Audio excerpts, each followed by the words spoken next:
Hello everyone, good morning, welcome back to my channel. আশা করি তোমরা সবাই খুব ভালো আছো আর আমিও ভালো আছি। আজকে হচ্ছে শুক্রবার আর এখন বাজে সকাল 8:30। আর আজকের আকাশটা দেখো, একদম রোদ ঝলমলে দিন। দুদিন ধরে মেঘলা ছিল, কিন্তু আজকে বেশ কড়া হয়ে রোদটা উঠেছে। এখন সকাল 8:30 বাজে আর এখন থেকে তোমাদের সকলকে সাথে নিয়ে আজকের ভিডিওটা শুরু করছি। আজকে তো শিবরাত্রি, তো সকালবেলাতে উঠে এক্সারসাইজ আজকে আর করিনি, আর জল বা চা কোনো কিছুই খাইনি, একদম নির্জলা উপোস বলতে পারো। তো সকালবেলা উঠে ফ্রেশ হয়ে গিয়ে বাসি জামা কাপড় টাপড় ছেড়ে নিয়ে ঘরের বিছানাপত্রটা তো তোলা হয়ে গেছে। এবারে যেটুকুনি যা আমার জিনিসপত্র আছে সেগুলোর ধুলো টুলো ঝেড়ে পরিষ্কার করে নিচ্ছি। রাস্তার পাশে বাড়ি তো, প্রত্যেক দিন যদি একবার একটু হালকা হাত বুলিয়ে না মুছে নিই তাহলে একদম খারাপ লাগে দেখতে। আর এই যে গাছটা দেখো, এটা একটা শো পিস, এটা পুরো মাল্টি কালার স্টোন দিয়ে বানানো। আমার মা কয়েকদিন আগে হরিদ্বার গেছিলেন বেড়াতে, ওখান থেকে আমার জন্য নিয়ে এসেছে, ভীষণ সুন্দর। আসলে রাখবার সেরকম তো কোনো জায়গা নেই, টিভির নিচেই একটাই এরকম র্যাক আছে, তো সব যা জিনিস আছে নিয়ে ওইখানটাতেই একটু এদিক ওদিক করে গুছিয়ে টুছিয়ে রেখে দিই। আর রাত্রিবেলাতে তো যে যেখানে যেরকম পারে জিনিসপত্র নিয়ে রেখে দেয়। প্রত্যেক দিন সকালবেলা উঠে জায়গার জিনিসটাকে জায়গায় গোছানো, এটা আমার একটা দৈনন্দিন কাজের মধ্যেই পড়ে গেছে।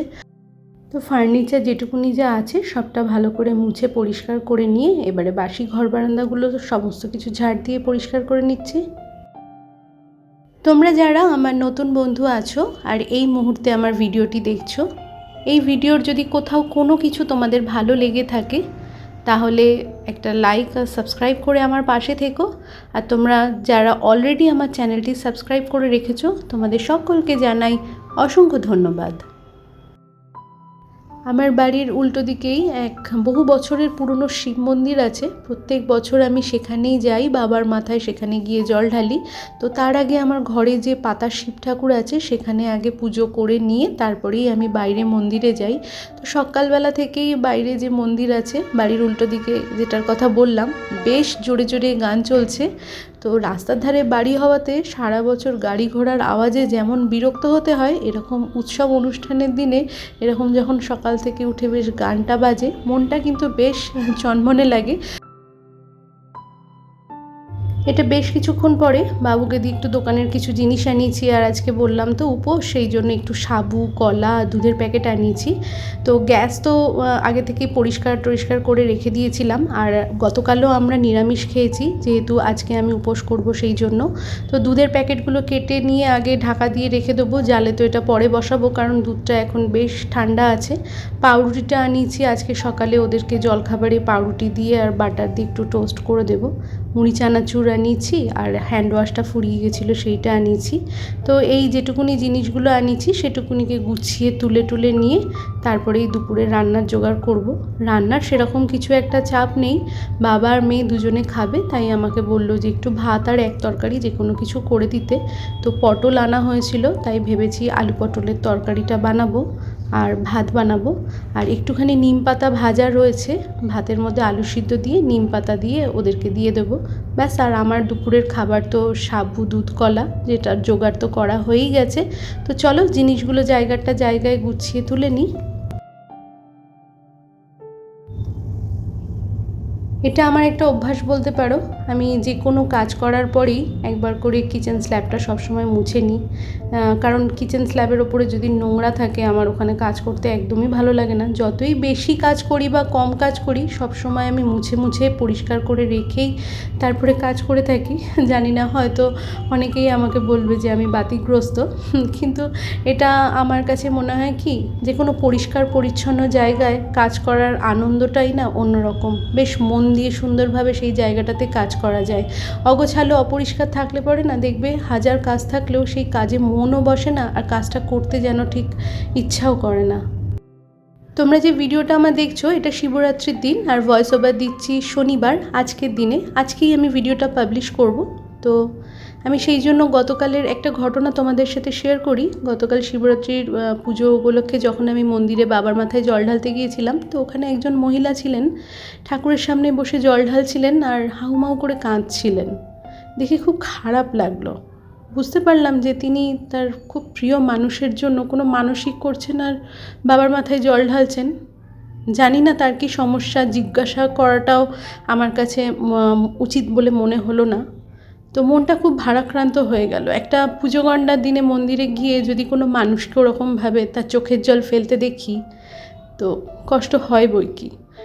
তো যাই হোক, মনে মনে এটাই ভাবছিলাম যে জীবনে তো ওঠাপড়া থাকবেই, তাই না? আজকে ভালো আছি, কালকে যে ভালো থাকবো তার তো কোনো মানে নেই, খারাপ তো আসতেই পারে। তো ভালো মন্দ ওঠাপড়া নিয়েই তো আমাদের জীবন। রাস্তা দিয়ে চলতে গেলে অনেক সময় তো আমরা এবড়ো খেবড়ো রাস্তায় হোঁচটও খাই, পড়েও যাই, আঘাতও পাই। তাহলে কি আমরা থেমে থাকি তো না, আবার উঠে সামনের দিকে চলতে শুরু করি। তো জীবনটাও তো সেই রকম, কত ভালো সময় যেমন আসবে তেমনি খারাপ সময়টাও সমানভাবে আসবে। ভালো সময়টা উপভোগ করব, খারাপ সময়টাতে কষ্ট পেয়ে থেমে থাকবো, তা বললে তো হয় না। আমাদেরকে তো সামনের দিকে এগিয়ে যেতেই হবে। আমরা যদি সব সময় ভাবতেই থাকি যে এই খারাপ সময় এসছে, আমাদের সব শেষ, আর কোনো কিচ্ছু হবে না, আমার সব শেষ, এটা বললে কি হয়? শেষ হয়েছে তো নতুন শুরুর জন্যেই। যদি আমি একটা চ্যাপ্টার শেষ না করি তাহলে নতুন চ্যাপ্টার শুরুটা করবই বা কেমন করে? তাহলে তো জীবনে আর এগোনোই যাবে না, তাই না? জীবনে এগোতে গেলে তো নতুন করে আবার শুরু করতেই লাগে। তো চলো, এক পদ রান্না করে গ্যাস, কাউন্টার টপ সমস্ত কিছু পরিষ্কার করে ঘর বারান্দা মুছে স্নান করে শাড়ি পরে ঠাকুরের জায়গায় চলে এসেছি। তো এখানে দেখো আমি ওই ঘটির মধ্যে গঙ্গা জল দিয়ে, দুধ দিয়ে, কালো তিল, সিদ্ধি আর সামান্য পরিমাণে একটুখানি মধু দিয়ে আমি জলটাকে রেডি করলাম, যেটা আমি বাবার মাথায় ঢালবো। আর এখানে পুজোর জন্য, শিব পুজোর জন্য যেটুকুনি যা ফুল দরকার হয় সেটুকুনি সব নিয়ে আসা হয়েছে। তো চলো ঘরের পুজোটা ঝটপট করে সেরে ফেলি।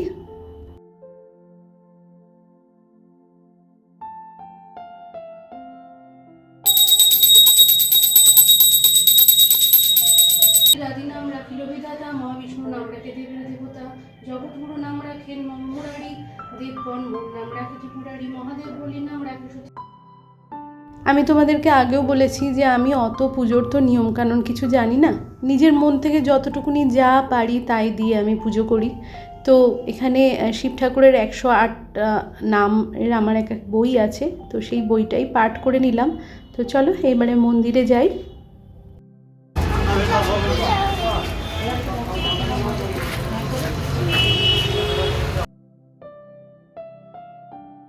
আমার পাশে একজন ভদ্রমহিলাকে তোমরা হয়তো এক ঝলক দেখতে পেয়েছো। আমি কিছুক্ষণ আগে যার কথা বলছিলাম উনি সেই ভদ্রমহিলা। তো ভগবানের কাছে এটাই প্রার্থনা করি যে ওনার যেন সমস্ত মনের ইচ্ছা, ওনার যে মনস্কামনা সব যেন পূরণ হয়। তো বন্ধুরা, আজকের এই ব্লগটা আমি তাহলে এখানেই শেষ করছি। তোমরা ভালো থেকো, সুস্থ থেকো, দেখা হচ্ছে তোমাদের সাথে আমার নেক্সট ব্লগে। ততক্ষণের জন্য টাটা।